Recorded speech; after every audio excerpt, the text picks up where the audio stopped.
আসসালামু আলাইকুম।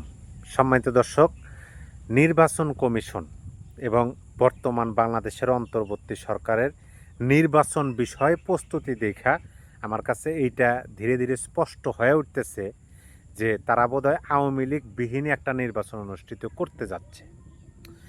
এবং বাংলাদেশের বর্তমানে যে রাজনৈতিক দলগুলো আছে, যে রাজনৈতিক দলগুলো মানে এখন সক্রিয় আছে, সামনের সারিতে আছে এবং যাদের রাষ্ট্র ক্ষমতায় যাওয়ার সম্ভাবনা অনেক বেশি, সেই রাজনৈতিক দলের কথাবার্তা, রাজনৈতিক দলের নেতাদের কথা বা নির্বাচন বিষয়ে যে তাদের আলোচনা, আওয়ামী লীগ বিষয়ে তারা তো কথাই বলতে চায় না।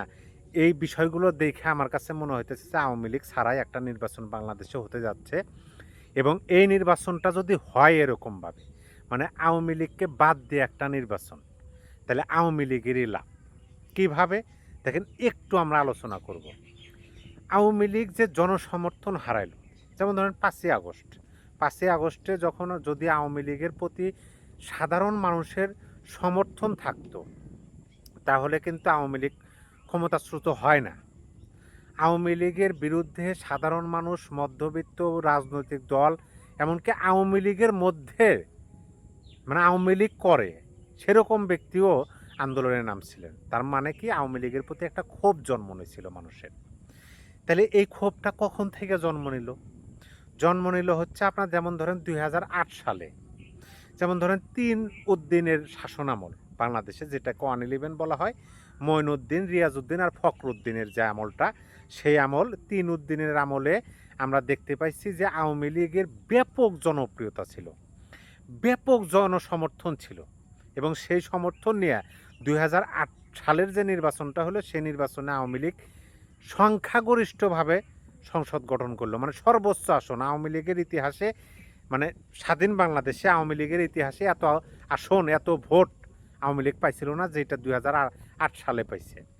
তার মানে পূর্ণ জনসমর্থন এবং জনগণের ভালোবাসা, সহানুভূতি, আবেগ, অনুভূতি সব কিছু নিয়েই কিন্তু সরকার গঠন করলো আওয়ামী লীগ।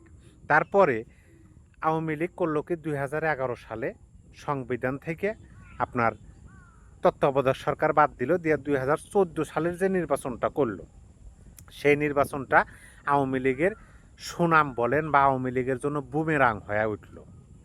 আওয়ামী লীগের মধ্যে নেতাকর্মী তারা তো কীভাবে চিন্তাভাবনা করছেন তাদের বিষয়, কিন্তু তখন থেকে কিন্তু এই যে আওয়ামী লীগের প্রতি সাধারণ মানুষের একটা ক্ষোভ, এই ক্ষোভের সৃষ্টিটা কিন্তু 2014 সালের নির্বাচন থেকে শুরু হলো। তার আগে কিন্তু ওরকম ছিল না। ধীরে ধীরে ধীরে ধীরে ক্ষোভটা বৃদ্ধি হয় 2018 সালে, সেই ক্ষোভটা মারাত্মক আকারে ধারণ করলো। কীভাবে ধারণ করলো? 2018 সালে বিএনপি সহ অন্যান্য রাজনৈতিক দলগুলো নির্বাচনে অংশগ্রহণ করছিল, কিন্তু 2018 সালের নির্বাচনে আওয়ামী লীগ যে নির্বাচনটা করছে, সেই নির্বাচনটা জনগণের সামনে একবারে স্পষ্ট হয়ে পড়ছে যে রাতের ভোট দিনে, মানে দিনের ভোট রাইতে, সরি, এরকম একটা পরিস্থিতি। এই যে ধীরে ধীরে মানুষের ক্ষোভ জন্ম হয়েছিল, 2024 নির্বাচন হলো, 2024-তেও অনেকগুলো সেলিব্রিটি, অনেকগুলো মানে স্বতন্ত্র প্রার্থী নির্বাচনে দাঁড়াইছিল এবং তারা আওয়ামী লীগের বড় বড় হেভিওয়েট নেতাদের বিরুদ্ধে নির্বাচন করে জয়যুক্ত হয়ে সংসদে গেছে, ভালো মন্দ কথা বলছে। মাত্র কয়েক মাসের 24 সালের নির্বাচন হলো, শুরুতে আগস্টে সরকার ক্ষমতাচ্যুত হলো। এইটা তেমন মানে ধর্তব্যের মধ্যে থাকবে না, কিন্তু এই 14, 18 এবং 24 সালের এই 3টা নির্বাচন, যে বিতর্কিত নির্বাচন বা অগ্রহণযোগ্য নির্বাচন আওয়ামী লীগ অনুষ্ঠিত করলো, তার পরিপ্রেক্ষিতে কিন্তু চূড়ান্ত ক্ষোভের বহিঃপ্রকাশ ঘটলো 2024 সালের 5ই আগস্ট, যেটা আমরা দেখলাম। এবং তার পরিপ্রেক্ষিতে আওয়ামী লীগ ক্ষমতাচ্যুত হলো। এখন আওয়ামী লীগ ক্ষমতাচ্যুত হওয়ার পরে অন্তর্বর্তী সরকার আইসা নির্বাচন বিষয়ে যেভাবে কথা বলতে, অন্তর্বর্তী সরকারের শাসনামল নিয়ে অনেক কথা আছে, অনেক কথা বলছি, কিন্তু আজকের ভিডিওতে শুধু নির্বাচন বিষয়ে কথাটা বলবো। এখন এই অন্তর্বর্তী সরকার যেভাবে নির্বাচন অনুষ্ঠানের চেষ্টা করতেছে, তাতে আমার কাছে স্পষ্ট মনে হইতেছে যে আওয়ামী লীগকে তারা রাখবে না নির্বাচনে। এটা আওয়ামী লীগ যদি নির্বাচনে না আসে, কাদের জন্য ভালো, কাদের জন্য মন্দ, এটা আমরা সবাই জানি, সবাই বুঝি, সেই বিষয়ে আলোচনা করার দরকার নাই। কিন্তু আলোচনা হলো যে কিভাবে আওয়ামী লীগের লাভ হবে যদি আওয়ামী লীগকে নির্বাচনে না আসতে দেয়। ধরেন, বাংলাদেশ আওয়ামী লীগ যতই অন্যায় করুক, যতই পাপ কাজ করুক, তারপরও বাংলাদেশের বড় রাজনৈতিক দল, এটা শুধু দেশের মধ্যে না, দেশের বাইরেও সবাই জানে যে বাংলাদেশের বড় রাজনৈতিক দল যদি দুইটা থাকে তার মধ্যে একটা আওয়ামী লীগ। এখন এই রকম একটা দলকে, যেমন ধরেন 2005 আগস্ট আওয়ামী লীগের সর্বোচ্চ জনসমর্থন হারাইছে, জনগণের ভালোবাসা হারাইছে 5 আগস্ট ধরেন আপনি।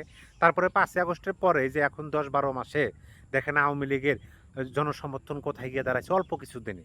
তাহলে এরকম একটা রাজনৈতিক দলকে যখন এই অন্তর্বর্তী সরকার, যারা নিজেদেরকে দাবি করে যে আমরা কোনো রাজনৈতিক দল না, আমরা কোনো রাজনৈতিক ব্যক্তিত্ব না, আমরা নিরপেক্ষ, সকল দল আমাদের কাছে সমান, এরকম দাবি করে এরকম একটা সরকার যদি আওয়ামী লীগকে বাদ দেয় নির্বাচন অনুষ্ঠিত করে এবং সেই নির্বাচনে যারাই জয়যুক্ত হোক, ভোটের মাধ্যমেই হোক, মানে সুষ্ঠু ভোটের মাধ্যমেই হোক বা কারচুপির মাধ্যমেই হোক বা দিনের ভোট রাইতের হোক বা রাইতের ভোট দিনে করে হোক, যেভাবেই হোক, যারাই ক্ষমতায় যাবে সেই ক্ষমতাটা কিন্তু মানে মোট কথা সেই নির্বাচনটা প্রশ্নবিদ্ধ হয়ে থাকবে।